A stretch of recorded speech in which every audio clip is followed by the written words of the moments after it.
During my final semester of high school, I purchased an 18-movie set with every major Studio Ghibli film. Senior year can be a confusing time for many people. In a way, it feels like the moment your whole life has led up to. For me, that meant anxiety was at an all-time high. Thankfully, there was a new Ghibli movie waiting for me every time I got too overwhelmed with the real world. The Hayao Miyazaki-directed Ghibli films are epic, and they fill you with whimsy through every frame.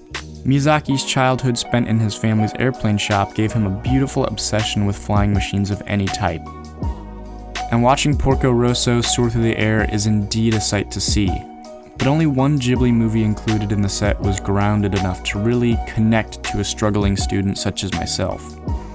Yoshifumi Kondo's Whisper of the Heart is not fantastical, but is instead a coming-of-age romance about the real world's relationship to fantasy. Taking place in the suburbs of Tokyo, the proverbial heart of the film is Shizuku Tsukishima, a hardworking junior high student who enjoys reading fairy tales. Shizuku is fun and quirky, a true joy to watch animated, and her range is astounding. One moment she's furious that someone read her notebook. Stupid jerk.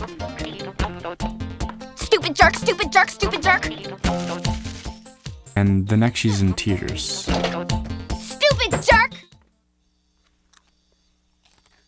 And that's sort of what being a teenager is like, right?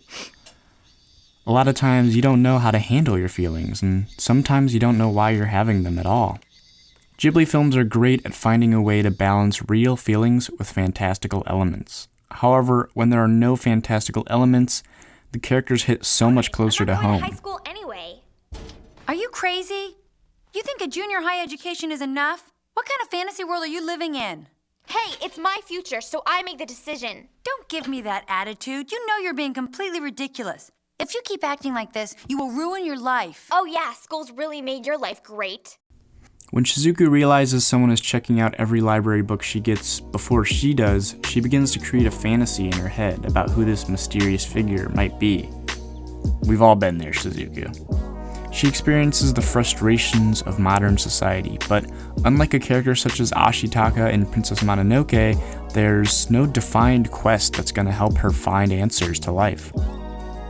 The colorful fantasy Shizuku begins to dream up and write throughout the movie is in many ways representative of her frustrations with the world.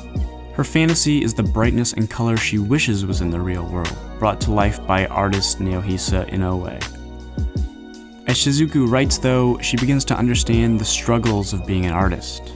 Partway through the film, Shizuku's grades begin to suffer as she begins focusing on writing her story, and while Shizuku is an independent kid, that can come with some pitfalls.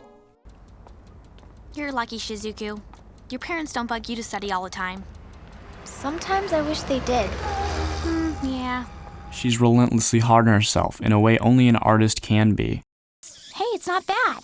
Yes, it is. It's boring. I don't think so.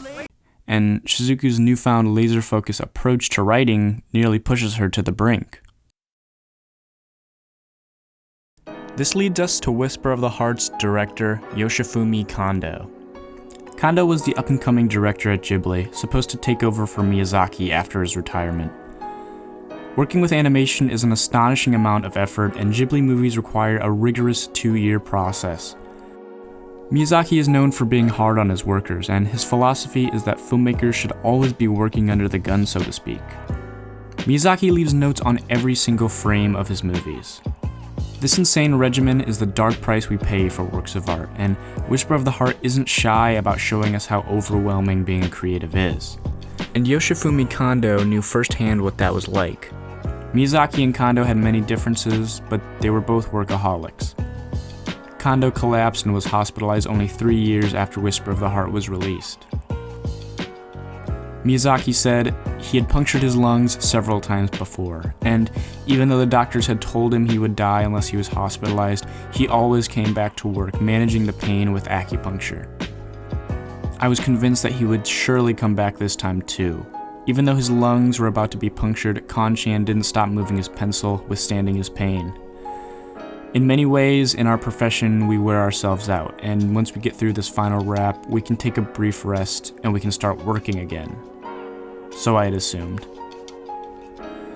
On January 21st, 1998, Kondo, known by his friends as Kon-chan, passed away.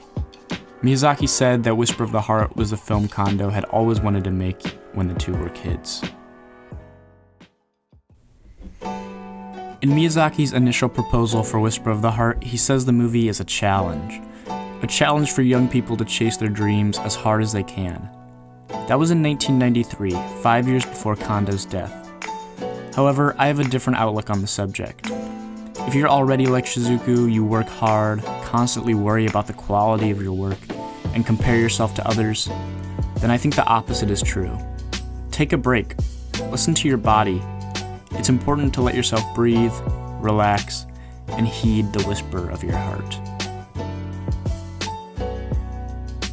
This has been Video Ty. Thank you for watching. I've created a Patreon, so if you're interested in being one of the first people in my Discord or you want your name in my videos for the foreseeable future, click the link now.